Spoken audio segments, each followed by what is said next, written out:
Good evening हमारे सभी प्यारे बच्चों को। तो इस समय जितने भी हमारे प्यारे नन्हे छोटे लाल पीले नीले बच्चे जो कि हमारी क्लास में रेगुलर आ रहे हैं और जो नए बच्चे भी आ रहे हैं, उन सभी का मैं स्वागत करता हूं। ठीक है, और आप लोग ये भी जानते हैं कि लोकतांत्रिक अधिकार हमारा जो चैप्टर है, अध्याय है, वो चल रहा है। तो सबसे पहले मैं आप लोगों को बता देता हूं कि आज हम इस अध्याय को पूर्ण रूप से समाप्त करने वाले हैं। जी हाँ, पूर्ण रूप से हम आज इस अध्याय को समाप्त करेंगे। इससे आगे आने वाली क्लासेस में आपको एक नया चैप्टर देखने को मिलेगा।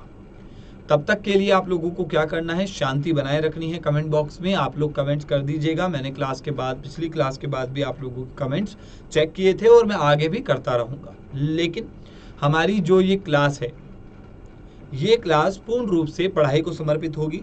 दूसरी बात जो बेटा मैं करना चाहता हूँ वो ये है कि मेरे गले में थोड़ी सी दिक्कत है, सो वॉल्यूम में हल्की सी अपनी टोन को लाइट रखूँगा। इसी वजह से मैं चाहता हूँ कि आप सभी बच्चे अच्छे फोकस के साथ पढ़ें।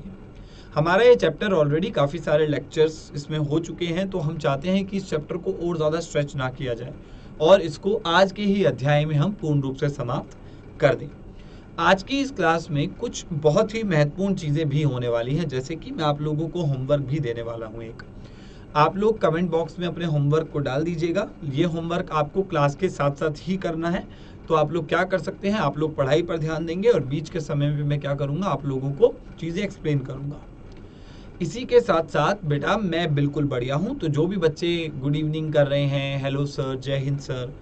संपन्न का मतलब होता है समाप्त करना, यानी कि जब हम किसी चीज़ को कंप्लीट कर देते हैं तो हम बोलते हैं कि यार मैंने ये काम संपन्न कर दिया है, हमने इसे संपन्न पूर्ण रूप से कर दिया है। तो कुछ इस तरीके का भाव हमारा निकल कर आता है।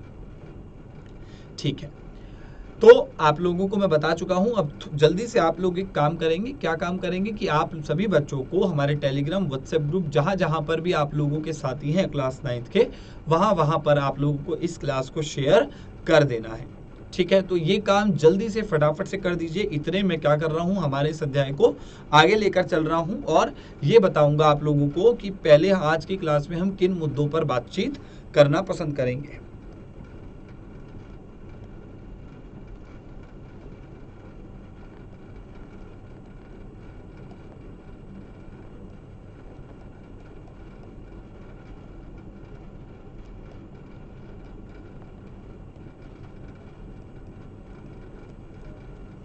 तो यहाँ पर आप लोगों को साफ साफ दिखाई दे रहा है कि भैया हम यहाँ पर करने वाले हैं बात अधिकारों का बढ़ता दायरा की।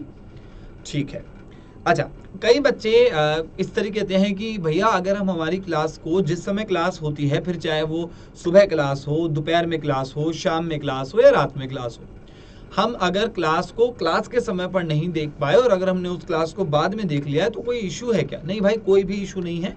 मायने क्या रखता है कि आप क्लास देख रहे हैं। आप उस क्लास को हफ्ते भर बाद देखें, कोई बात नहीं, लेकिन ब्रेक नहीं लगना चाहिए। कोशिश यही कीजिए करिए कि ब्रेक ना लगे आप लोगों का। ठीक है, वापस आते हैं टॉपिक के ऊपर। और अधिकारों का बढ़ता दायरा, ये हमारा एक टॉपिक होने वाला है। बहुत ही इंटरेस्टिंग और बहुत ही महत्वपूर्ण टॉपिक ये आपका हो जाएगा।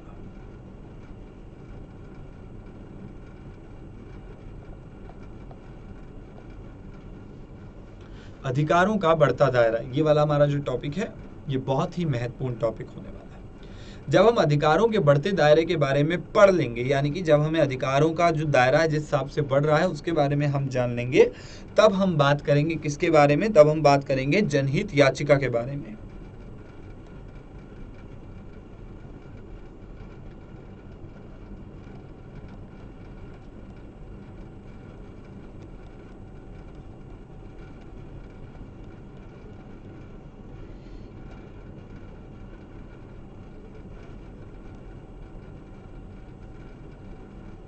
जनहित याचिका के बारे में फिर हम लोग बातचीत करने वाले हैं।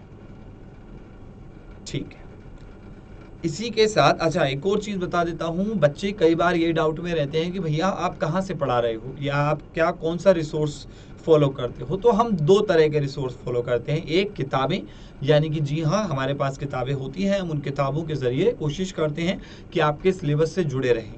दूसरा जो एक मटेरियल हम यूज़ करते हैं वो होता है भैया आपके गूगल बाबा, यानी कि जब मुझे लगता है कि किसी टॉपिक, किसी पर्टिकुलर टॉपिक की जानकारी किसी बुक में ज़्यादा नहीं दी हुई है, उस स्थिति में मैं गूगल का प्रयोग करता हूँ। ठीक है, जनहित याचिका हमारा दूसरा टॉपिक होने वाला है।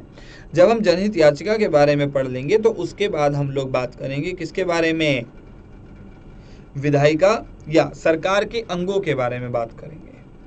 जी हाँ, सरकार के अंगों के बारे में भी जानना थोड़ा जरूरी है।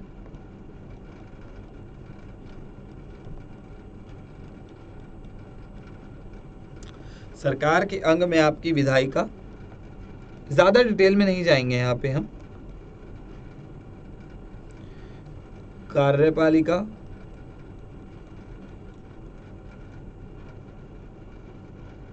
विधायिका, कार्यपालिका, और सेकंड चीज आपकी क्या आ जाती है, विधायिका हो गई, कार्यपालिका हो गई और न्यायपालिका।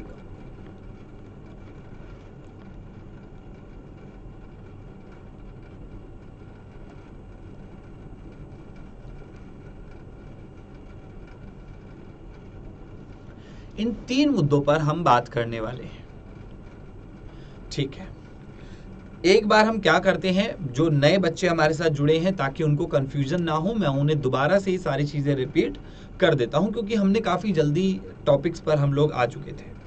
तो भाई जितने भी नए बच्चे हमारे साथ जुड़े हैं मैं उन लोगों को दोबारा से बता देता हूं कि आज की ये क्लास पूर्ण रूप से हमारी पढ़ाई को समर्पित होगी। सेकंड, हम लोग लोकतांत्रिक अधिकार वाला जो चैप्टर है आज इसका लास्ट लेक्चर होने वाला है, यानी कि इसके बाद आप लोगों को और लेक्चर इसके देखने को नहीं मिलेंगे और अगली क्लास में हम लोग एक नए अध्याय के साथ आपके साथ जुड़ेंगे। अब लोकतांत्रिक अधिकार में, अच्छा साथ साथ मैंने आपको ये भी बताया है कि आज मेरी टोन थोड़ी सी पोलाइट, थोड़ी सी लो होने वाली है because of my throat infection. ठीक है, तीसरी चीज जो है वो है आपकी कि पहला हमारा जो टॉपिक होने वाला है वो होने वाला है अधिकारों का बढ़ता दायरा। कि दायरा होता है बेसिकली बाउंड्रीज। आप सभी बच्चों ने पबजी खेला होगा, पबजी खेला है कि नहीं खेला है कमेंट सेक्शन में जरूर बताइएगा कि सर हमने जिंदगी में एक बार तो पबजी खेला है। रेगुलर खेलते हो नहीं खेलते हो वो कंसर्न नहीं है, लेकिन हम लोग जो कर रहे हैं, जिस तरीके से कर रहे हैं, डिपेंड ये करता है कि भाई आप लोग बेसिकली उसमें इंटरेस्टेड हो। आपने एक आध बार खेला ही होगा, हाँ ठीक है, कई सारे गेम आते हैं, आप लोगों ने उस गेम में आपने बाउंड्रीज के बारे में सुना होगा कि यार एक ब्लू जोन आ जाता है, ब्लू जोन में अगर आप फंस जाते हो तो आपकी जो हेल्थ है ऑटोमेटिकली कम होने लग जाती है ना। अब वो जो ब्लू जोन है वो क्या है, वो एक तरीके की बाउंड्री है, वो बाउंड्री सिमटती जा रही है, कम होती जा रही है। जैसे जैसे बाउंड्री कम होती है, जहां पर प्लेयर्स हैं उनके लिए जो एक दूसरे को मारने का, एक दूसरे के साथ खेलने का जो दायरा है वो कम हो जाता है। चलिए, अगर किसी बच्चे ने पबजी नहीं खेला है तो आप और किसी ऐसे गेम का उदाहरण ले लीजिए जहां पर जो दायरा है वो कम होता जाता है। अब जो ये दायरा है ये कम होता जाता है, इससे क्या मतलब है कि जो एरिया है जहां पर वो पर्टिकुलर चीज काम कर रही थी वो सिकुड़ रहा है। लेकिन अधिकारों के साथ ऐसा नहीं है। अधिकारों के बढ़ते दायरे से मतलब ये है कि यार कैसे भी करके अधिकार जो है हमारे वो ज्यादा एक तरीके से फल फूल रहे हैं। तो अधिकारों के बारे में अगर हम जानना चाहें और इस वाले पार्ट को अगर हम शुरू करें अधिकारों के बढ़ते दायरे को, तो ये दायरा कुछ इस तरीके से होगा। अच्छा, इसमें अगर कोई बच्चा क्रिकेट, फुटबॉल, वॉलीबॉल इस तरीके के उदाहरण डालना चाह रहा है तो वो बिल्कुल गलत उदाहरण होगा क्योंकि उनका दायरा सिमटता नहीं है। अच्छा चलिए, क्रिकेट में भी अगर आप लोग क्या कहते हैं एक उदाहरण ले लेते हैं, शायद आप लोगों में से कोई क्रिकेट के इस उदाहरण से थोड़ा सा अपने आप को कनेक्ट कर पाए। आप लोगों ने क्रिकेट में पावर प्ले शब्द सुना होगा। एक बार कमेंट बॉक्स में आप सभी बच्चे थम्स अप जरूर करिएगा कि सर हमने पावर प्ले नाम का जो एक ऑप्शन आता है वो देखा है, सुना है। इस पावर प्ले ऑप्शन में होता क्या है जी? इस पावर प्ले ऑप्शन में ये होता है कि हमारे क्रिकेट में मैदान में 2 सर्कल होते हैं, एक होता है इनर सर्कल, एक होता है आउटर सर्कल। इसको अगर मैं ड्रॉ करके बताऊं तो मान लेते हैं कि ये हमारा क्रिकेट का मैदान है और क्रिकेट के मैदान के साथ ये हमारी पिच है, ठीक है, ये पिच सेंटर में है। अब इस पिच के पूरे इस तरफ एक दायरा बनता है, कुछ इस तरीके की पट्टियां आपको देखने को मिलती हैं। ये वाली जो पट्टी होती है जिसको मैं अब थोड़ा सा मोटा कर रहा हूं, यानी कि इसके ऊपर कोट कर रहा हूं, ये होता है हमारा, या इसके अंदर का जो हिस्सा होता है वो होता है इनर सर्कल, आंतरिक गोला, जिसके अंदर प्लेयर्स रहते हैं। भाई यहाँ पर एक बैट्समैन है, यहाँ पर एक बॉलर है, ये हमारा ये दोनों बैट्समैन हैं, यहाँ से बॉलर है जो इस डायरेक्शन में बॉल डालने आ रहा है, इधर एक विकेट कीपर आपको मिलेगा, इधर 2 स्लिप्स मिल गई, एक आध खिलाड़ी इधर हो गया है, एक खिलाड़ी इधर, एक खिलाड़ी इधर, एक खिलाड़ी को इधर दे दिया, एक खिलाड़ी को इधर दे दिया, एक को इधर दे दिया, कितने हो गए। तो मतलब टेक्निकली क्या दिखाया जा रहा है यहाँ पर, मैं आप लोगों को क्रिकेट के इस उदाहरण से, पावर प्ले का जो उदाहरण हमारा होता है, पावर प्ले, इसको पावर प्ले क्यों बोला जाता है, क्योंकि पावर प्ले के समय पे हमारे, अगर मैं फील्डिंग कर रहा हूं, 2 टीम होती है, एक फील्डिंग करने वाली, बॉलिंग करने वाली और एक बैटिंग करने वाली। अगर मैं फील्डिंग करने वाली टीम से हूं तो बैटिंग वाली टीम को एक एडवांटेज दिया जाता है जो कि पावर प्ले होता है। इस पावर प्ले में मेरी जो फील्डिंग है, मेरे जो प्लेयर्स हैं, मेरे जो साथी हैं, वो इस अंदर वाले सर्कल में होते हैं, जो ये मैंने डार्क करा है ना, अंदर वाले सर्कल में होते हैं। इससे एडवांटेज क्या होता है, इससे एडवांटेज ये होता है कि जो बैट्समैन होता है शुरुआती ओवर्स में उसको एक अच्छा स्टार्ट मिल सके, उस समय पर उसके पास बाहर वाले सर्कल में कम खिलाड़ी होते हैं, यानी आप हवा में शॉट खेल सकते हैं और चांसेस कम होते हैं कि कैच आउट हो जाएगा। मिस हिट भी हुआ तो भी अगर बैट पे ठीक ठाक लग गई है तो वो काफी ज्यादा चांस ये होता है कि वो इनर सर्कल को पार कर जाती है। तो इस स्थिति में रन बनने की गति जो है वो थोड़ी तेज हो जाती है। तो ये जो दायरा है ये बेसिकली एक बाउंड्री का काम कर रहा है पावर प्ले में, कि यार पावर प्ले में आपको एक दायरा दे दिया गया है, आप उसे क्रॉस नहीं कर सकते हैं और उसका एडवांटेज सामने वाले लोग उठा सकते हैं। ठीक उसी तरीके से अधिकारों का दायरा जो है वो भी बढ़ रहा है। अब अधिकारों का जो दायरा बढ़ रहा है उसमें क्या है, हम बहुत सारी चीजें देख सकते हैं। जैसे अब अगर मैं इसका उदाहरण आपको लिख के दूं तो संविधान कब बना था, हमारा जो संविधान है वो 1950 में बेसिकली लागू हो गया था संविधान। अब संविधान जब लिखा गया, जब लिखा गया, इस पार्ट को आप लोग नोट करके जरूर चलेंगे, ठीक है। जब यह लिखा गया तब से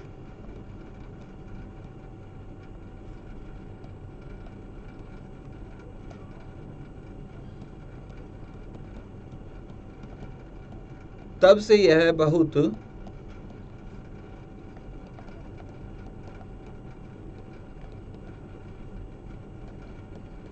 बदल चुका है। बदलने से मतलब क्या है कि हर पड़ाव पर, हर मुकाम पर या अलग अलग समय काल में मौलिक अधिकारों की मांग होती रही है, यानी अलग अलग समय काल पर या अलग समय काल पर या समय काल में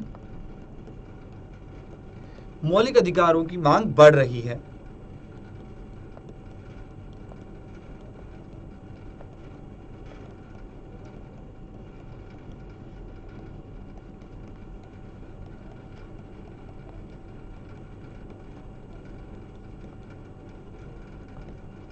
समझिएगा इस पार्ट को आप। इसको समझना कैसे है, इसको समझने के लिए आप लोगों को अपने दिमाग के, अपने ब्रेन के जो द्वार हैं, जो दरवाजे हैं, उन्हें खोलना पड़ेगा। जी हाँ, बिल्कुल खोलना पड़ेगा। कैसे, यहाँ के भाव को अगर आपने समझ लिया तो आप लोग ये समझ जाएंगे कि अधिकारों का दायरा किस प्रकार बढ़ सकता है। जैसे पहले शिक्षा के अधिकार को मौलिक अधिकार नहीं माना जाता था, लेकिन अगर हम आज पढ़ते हैं तो हम शिक्षा के अधिकार को भी मौलिक अधिकार में शामिल करते हैं कि नहीं करते हैं? बिल्कुल करते हैं, शिक्षा के अधिकार को मौलिक अधिकार में शामिल। अब 1950 संविधान जब बना या लागू हुआ हमारा, उस स्थिति में या उस तिथि की अगर मैं बात करता हूं तो उस समय हमारे मौलिक अधिकार बड़े ही लिमिटेड थे, बहुत ही सीमित थे, ठीक है। लेकिन आज की अगर मैं बात करता हूं तो आज आप पाएंगे कि यार आपको बहुत सारे मौलिक अधिकार और मौलिक अधिकारों के अलावा भी कई सारे आपको कानून नए नए देखने को मिलेंगे। जैसे अगर मैं बात करता हूं किसी ऐसे कानून की, जैसे कि अगर हमने बात कर ली हमारे ट्रिपल तलाक बिल की, हमने बात कर ली 3 तलाक बिल की हमने बात करी, जो कि बीजेपी सरकार ने लागू किया। अब आज़ादी के समय पर, या आज़ादी के समय की बात नहीं करते हैं, अगर गणतंत्र की बात करता हूं, हम लोग संविधान के लागू होने की डेट की बात करते हैं। तो जब संविधान को लागू करा गया तो उस समय ट्रिपल तलाक बिल, 3 तलाक बिल का इस संविधान का हिस्सा नहीं था। लेकिन अगर हम आज की डेट में देखें तो हम ये पाते हैं कि 3 तलाक बिल को एक बहुत ही विशेष कानून के तौर पर एक तरीके से इम्प्लीमेंट कर दिया गया है कि ये बहुत कंपलसरी चीज़ है। अब ये गलत है सही है इस पर हम चर्चा नहीं करना चाहते हैं, हम बस आपको एग्जाम्पल्स के जरिए कुछ नए कानूनों के जरिए समझाने का प्रयास कर रहे हैं कि संविधान में कानून जुड़ते और घटते रहते हैं। यानी कि हो सकता है संविधान में कोई एक ऐसा कानून हो जिसका आज की तिथि में, आज की डेट में कोई अस्तित्व नहीं है, जिसका महत्व नहीं है उतना, तो उस स्थिति में उस कानून को हटा देना ज्यादा कारगर सिद्ध होता है, क्योंकि वो कई सारी अन्य प्रक्रियाओं में बाधाएं बनता है।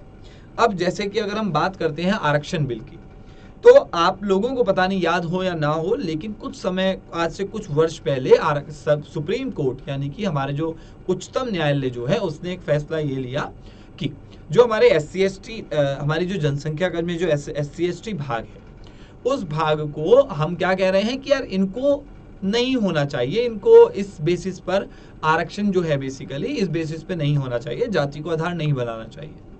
उस पर बहुत ज्यादा हंगामा हुआ, बहुत सारे फेरबदल हुए। सुप्रीम कोर्ट ने आरक्षण वाले मामले को दरख्वा बिल्कुल एकदम ऐसे कर दिया कि यार नहीं, ये चीज नहीं होनी चाहिए, ये चीज गलत है। उसके बावजूद भी सरकार ने वापस से आरक्षण को लागू करवाने के लिए कानून पारित कर दिया, यानी संविधान में वापस से उस चीज का संशोधन कर दिया या उस चीज को वापस शामिल कर दिया। तो जैसे जैसे आप अलग अलग समय की बात करते हैं, आपको संविधान में अलग अलग नए नए कानून, अलग अलग अधिकार देखने को मिलते रहते हैं। कुछ आते हैं नए, कुछ चले जाते हैं पुराने। तो ये जो प्रोसेस है इनपुट आउटपुट आने जाने का, ये कॉन्टिन्यूसली लगातार बना रहता है। ठीक है, ये तो हमने बात कर ली अधिकारों के बढ़ते दायरे की। अब इसी के अंतर्गत ही हम क्या पढ़ने वाले हैं, जनहित याचिका के बारे में हम पढ़ने वाले हैं। ठीक है, अब जनहित याचिका के बारे में अगर हमें पढ़ना है तो जनहित याचिका, अच्छा इसके अंदर हम RTI के बारे में भी जानेंगे, लेकिन पहले हम क्या करेंगे, हम जनहित याचिका के बारे में पढ़ेंगे। ठीक है, सर्वोच्च न्यायालय का क्या नाम होता है भारत में, ये भी मैं आपको बता देता हूँ। सर्वोच्च न्यायालय यानी कि सुप्रीम कोर्ट। भाई इसमें ऐसा कोई नामकरण नहीं होता है कि चिंटू बिंटू, मीनू, सोनू, रामू, ऐसा कोई नाम नहीं होता है। सर्वोच्च न्यायालय यानी कि सुप्रीम कोर्ट। जनहित याचिका की अगर मैं बात करूं, जिसको हम क्या बोलते हैं, PIL भी हम बोल देते हैं। आप सभी का एक होमवर्क ये भी है कि आप लोगों को मुझे PIL की फुल फॉर्म बतानी है। आप लोग क्लास के बाद या अभी अगर किसी को पता है तो कमेंट बॉक्स में PIL की फुल फॉर्म डाल सकते हैं। मैं क्लास के बाद आपकी जो ये कमेंट्स हैं ये चेक कर लूंगा। ठीक है, तो जनहित याचिका की बात हो रही है। अब ये जनहित याचिका का कॉन्सेप्ट आया कहां से, देखिए सबसे पहली चीज तो ये होती है कि मौलिक अधिकारों के किसी भी प्रकार का उल्लंघन होने की स्थिति में कोई भी व्यक्ति जनहित याचिका को दायर कर सकता है।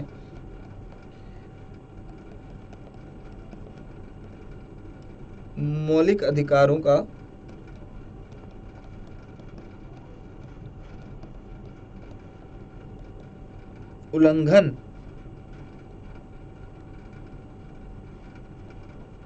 उल्लंघन होने पर कोई भी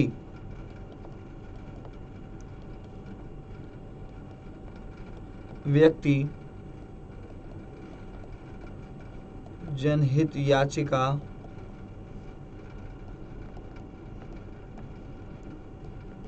दायर कर सकता है। यानी कि प्रत्येक व्यक्ति को यह अधिकार है कि अगर उसके मौलिक अधिकार उससे छिन जाते हैं तो वो जनहित याचिका को दायर कर सकता है। अब इसमें एक और चीज आती है, इसमें एक और चीज ये आती है कि जनहित याचिका एक ऐसा हथियार हमारा बनता है। इसको समझेंगे कि ऐसा हथियार,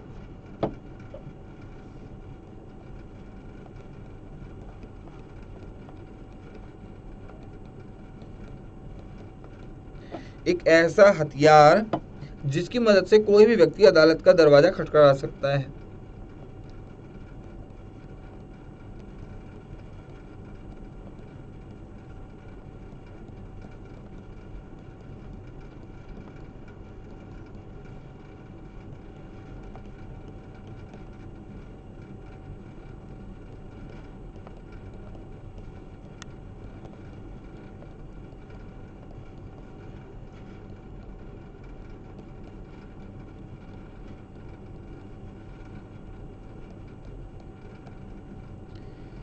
ठीक है,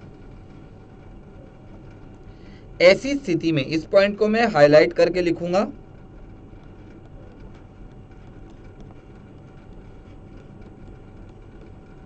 ऐसी स्थिति में वह सीधा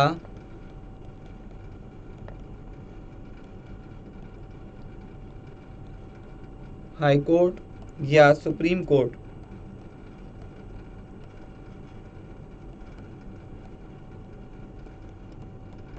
जा सकता है। इसको समझने का प्रयास करते हैं। जनहित याचिका, ठीक है, जनहित याचिका, अगर मैं इस शब्द को तोड़ूं तो आपको जनहित शब्द सुनाई दे रहा होगा। जनहित, जन यानी कि जनता, हित यानी कि लाभ, यानी कि जनता के हक में या जनता को लाभ हो रहा है। इससे एक चीज तो क्लियर है कि यार ये बढ़िया चीज है, जिसका नाम ही जनहित रखा हुआ है, इसका मतलब जनता के हित में है वो चीज। तो यहाँ पर ये पॉइंट सबसे पहले ध्यान में ले आना कि भैया जनहित याचिका जो है वो, ठीक है, क्या है, जनहित याचिका जो है वो एक तरीके से क्या है, आपका जनता के हित में है, जनता को प्रॉफिट कर रही है, जनता को इससे फायदा पहुंच रहा है। अब जनहित याचिका जो है वो होती क्या है, कौन कौन कर सकता है? अगर मैं आपसे ये कहूं कि आप सभी बच्चों को मैं इस क्लास में आने की अनुमति नहीं देता, आप यहाँ पढ़ने आए हो, आप पढ़ने के लिए बैठे हो, आप मुझे बार बार कमेंट्स में कह रहे हो कि भैया प्लीज मुझे पढ़ा दीजिए, हम यहाँ पढ़ने आए हैं, हम यहाँ जोक चुटकुले वगैरह सुनने नहीं आए हैं, और मैं ये कहूँ कि भैया मुझे तुमसे कोई लेना देना नहीं है, मैं यहाँ पर अपना मस्त टाइम पास करने के लिए आया हूँ, तो मैं क्या कर रहा हूँ, मैं आप लोगों की बात को नजरअंदाज कर रहा हूँ और आप लोगों का समय भी व्यर्थ कर रहा हूँ और आप लोगों के एफर्ट्स भी व्यर्थ हो रहे हैं। और साथ साथ मैं क्या कर रहा हूँ, मैं ये भी कह रहा हूँ कि भैया आप लोग क्लास छोड़ के चले जाइए, मुझे आपको नहीं पढ़ाना है। या मैं ऐसा कर दूं कि मैं आप में से 10 बच्चों को रोक लूं और बाकी के बच्चों को निकाल दूं, तो क्या होगा, आप लोगों के 2 मौलिक अधिकारों का हनन होगा। पहला, आपका शिक्षा के मौलिक अधिकार जो है, शिक्षा का जो अधिकार दे रखा है आपको, है ना, उस अधिकार का हनन हो जाएगा। शिक्षा प्राप्त नहीं कर पा रहे हो आप, शिक्षा के संस्थान में आके आप शिक्षा प्राप्त नहीं कर पा रहे हो, आप समझ रहे होंगे कि कितनी दयनीय स्थिति आ जाएगी। दूसरा क्या हो जाएगा, दूसरा ये हो जाएगा कि यार आप शिक्षा भी नहीं ले पा रहे हैं, साथ साथ मैंने आपको समानता, यानी कि अब मैंने कुछ सेलेक्टेड बच्चों को चुन के आप लोगों के समानता के अधिकार को भी आपसे छीन लिया है। ऐसी स्थिति में आप लोग क्या करोगे, आप लोग को कहोगे कि यार मैं तो अदालत जा रहा हूँ, मुझे तो इंसाफ चाहिए। अब आपका साथी बोलेगा कि भाई अदालत क्यों जा रहे हो यार, कोई बात नहीं, नुकसान हो गया, अदालत मत जाओ, अदालत जाओगे वकील की फीस लगेगी, वकील को फीस देनी होगी, बार बार तारीखें आएंगी, तुम्हें अपना सारा काम छोड़ के तारीखों के लिए जाना पड़ेगा, कोर्ट कचहरी के चक्कर काटने पड़ेंगे। इससे बढ़िया आवाज मत उठाओ, जो हो गया सो हो गया, भूलो, आगे के लिए सचेत हो जाओ और आगे बढ़ो। लेकिन जनहित याचिका के आने से एक बहुत ही बड़ा बेनिफिट ये हुआ है कि जनहित याचिका को दायर करने के लिए उसी व्यक्ति का होना जरूरी नहीं है जिसके साथ ये घटना घटित हुई है। जनहित याचिका कोई भी व्यक्ति किसी के भी बिहाफ पर डाल सकता है या अपनी अर्जी दे सकता है इंसाफ की जनहित याचिका में, कि भाई इस फला व्यक्ति का ये अधिकार का हनन हुआ है, मैं इसके थ्रू आपसे करेक्ट करना चाह रहा हूँ और मैं इंसाफ की गुहार लगाता हूँ कि यार मुझे इंसाफ दे दीजिए। ये स्थिति बनेगी।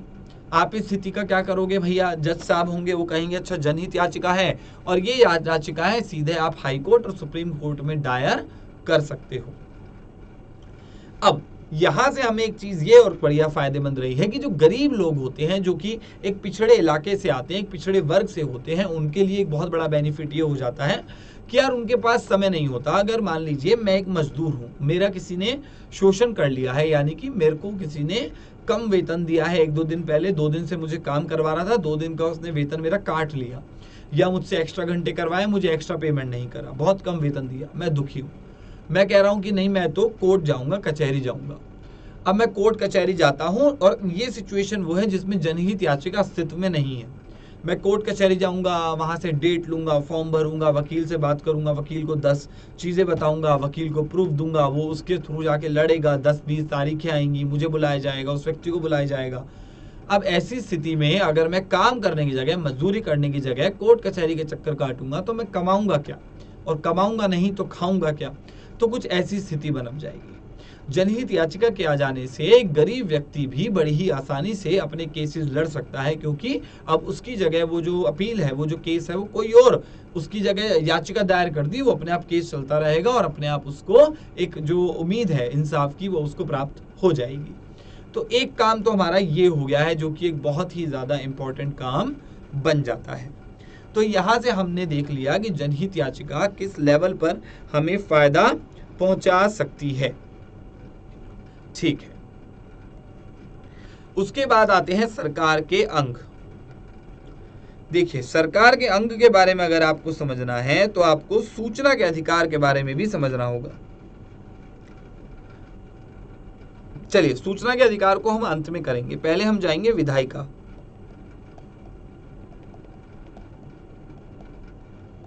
ध्यान रखिएगा, इनके बारे में मैं ऑलरेडी आपको शायद पुरानी क्लासेस में बता चुका हूं, तो ज़्यादा डिटेल में नहीं जाऊंगा। आप लोगों की जिम्मेदारी है कि आप लोग मेरी पूरी की पूरी स्पीच को बहुत ही प्यार से, ध्यान से, फोकस के साथ कान आँख खोलकर सुनेंगे और देखेंगे। विधायिका हो गया, कार्यपालिका हो गया,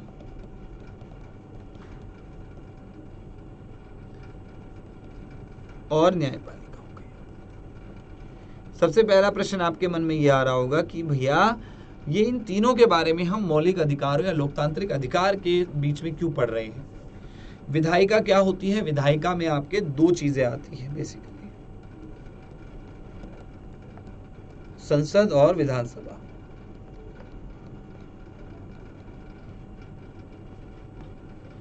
विधानसभा राज्यों के लेवल पर होती है, राज्य, और ये होता है केंद्र। अब इस संसद के तीन अंग बन जाते हैं। एक होता है आपका राष्ट्रपति, एक होती है लोकसभा, एक होती है राज्यसभा। इसका मुखिया लोकसभा और राज्यसभा जो हैं, इनके मुखिया जो होते हैं वो बेसिकली प्रधानमंत्री होता है। यहाँ पे जो मुखिया होता है वो होता है चीफ मिनिस्टर। ज़्यादा डिटेल में नहीं जाना है इस अध्याय में, हमें इसके बारे में एक बेसिक आइडिया होना ज़रूरी है। कार्यपालिका की अगर मैं बात करूं तो कार्यपालिका में भी दो अंग आपके आते हैं,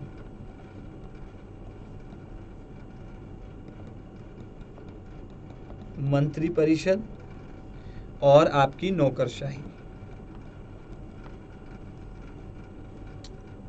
मंत्री परिषद जो होती है वो आपके क्या होते हैं, जैसे वित्त मंत्री, सड़क योजना मंत्री, या गृह मंत्री हो गया है आपका। और गृह मंत्री के बाद अगर हम और मंत्रियों की बात करें तो बहुत सारे डिपार्टमेंट्स आपके यहाँ पर बन जाते हैं, और हर डिपार्टमेंट में एक मंत्री जो होता है वो वहाँ के हेड के तौर पर नियुक्त होता है। अब मंत्री परिषद आ गई है। अब इस कार्यपालिका में एक नौकरशाही भी होती है, यानी कि ब्यूरोक्रेसी। अब ब्यूरोक्रेसी में होता क्या है बेसिकली, नौकरशाही में आपके IAS, IPS, IRS, आपके सेक्रेटरी, जॉइंट सेक्रेटरी, और आपके बेसिकली जॉइंट सेक्रेटरी हो गए हैं, आपके अलग अलग पोस्ट इसके अंदर आपकी होती हैं। अब नौकरशाही भी दो तरह की होती है। एक नौकरशाही केंद्र में काम करती है और एक राज्य के स्तर पर काम करती है। समझिए इस बात को, एक केंद्र के स्तर पर, एक राज्य के स्तर पर। तो इस तरीके से हमारी नौकरशाही भी आ जाती है। कार्यपालिका और विधायिका हमने कंप्लीट करा है। ज़्यादा डिटेल में नहीं जाना है इस अध्याय में हमें, क्योंकि हमारा जो चैप्टर है वो इनके बारे में नहीं है, बल्कि हमारा है वो अधिकारों के बारे में, लोकतांत्रिक अधिकार के बारे में, और इससे पढ़कर हम लोग एक बहुत ही अच्छे निष्कर्ष तक जा सकते हैं। तीसरा जो हमारा आता है वो है हमारी न्यायपालिका, जिसके अंदर हमारे 3 स्तर हैं। सबसे पहले आता है आपका सुप्रीम कोर्ट, फिर आता है आपका हाई कोर्ट, और तीसरा आता है आपका DC, यानी कि डिस्ट्रिक्ट कोर्ट। डिस्ट्रिक्ट यानी कि जिला, तो यहाँ पे गड़बड़ नहीं करनी है, मैं जिला लिख रहा हूँ यहाँ पे, ठीक है। ये राज्य के स्तर पर है, ये आपका न्यू दिल्ली में है, ND यानी कि न्यू दिल्ली। तो कुछ इस प्रकार का जो सीन है वो आपको देखने को मिल जाता है।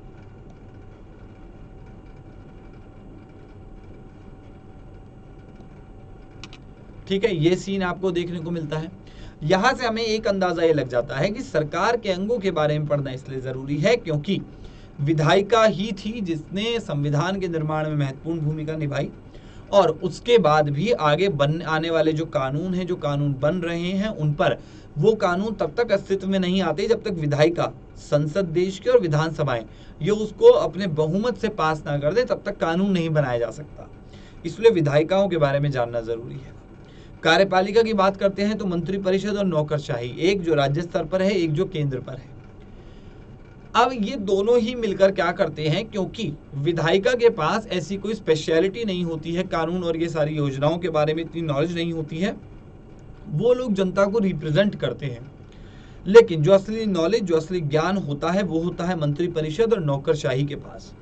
मंत्रिपरिषद में भी कई मंत्री आपको बहुत ही एवरेज देखने को मिलेंगे, कुछ ऐसे भी मिलेंगे जो कि किसी न किसी फील्ड में बहुत ज़्यादा होशियार या बहुत ज़्यादा टैलेंटेड है, तभी तो वो किसी एक कानून को बनाने में बहुत ही महत्वपूर्ण भूमिका निभाते हैं।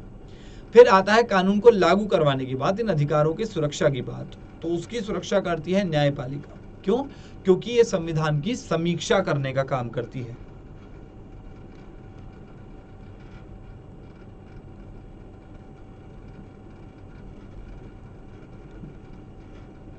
संविधान की समीक्षा का ये काम करती है। तो यहां से हमारा सरकार के अंग भी हमने कर लिया है, हमने जनहित याचिका के बारे में विस्तार से पढ़ लिया है, और हमने अधिकारों का बढ़ता दायरा भी कंप्लीट कर लिया है। इसी के साथ बच्चा पार्टी हमारा जो ये चैप्टर है ये समाप्त होता है। क्लियर है? हमारा ये अध्याय समाप्त हो चुका है। मैं आशा करता हूं कि आप लोगों को हमारी ये क्लास बहुत ज़्यादा मज़ेदार और पसंद आई होगी। हमने कई सारे उदाहरणों का प्रयोग करा। मैंने आप लोगों को क्रिकेट का उदाहरण दिया, पबजी का उदाहरण दिया, ताकि सभी बच्चों को एक बेसिक आइडिया मिल जाए। जो पबजी नहीं खेल पा रहे उनको क्रिकेट का आइडिया दिया। अब आप कहेंगे भैया क्रिकेट भी हम नहीं खेलते हैं तो फुटबॉल का दायरा वो दे दीजिए। तो भैया इतना ज्ञान तो हमारे पास भी नहीं है, क्योंकि हम फुटबॉल खेलना पसंद ज़्यादा नहीं करते हैं। मुझे क्रिकेट, वॉलीबॉल और इस टाइप के गेम ज़्यादा पसंद है। फुटबॉल भी पसंद है, ऐसा नहीं है, पर मैं ज़्यादा खेलता नहीं हूँ। चलिए, तो बेटा अब आप लोगों से मुलाकात होगी हमारी अगली क्लास में। एक नए अध्याय के साथ मैं आपके साथ जुड़ूंगा। एक बहुत ही इंटरेस्टिंग सा कोई चैप्टर लेकर आएंगे जिसपे हम लोग थोड़ा पढ़ाई करेंगे, मज़े करेंगे। फिर मुलाकात होगी आपसे। अपना ध्यान रखिए, सेहत का, पढ़ाई का। Thank you so much.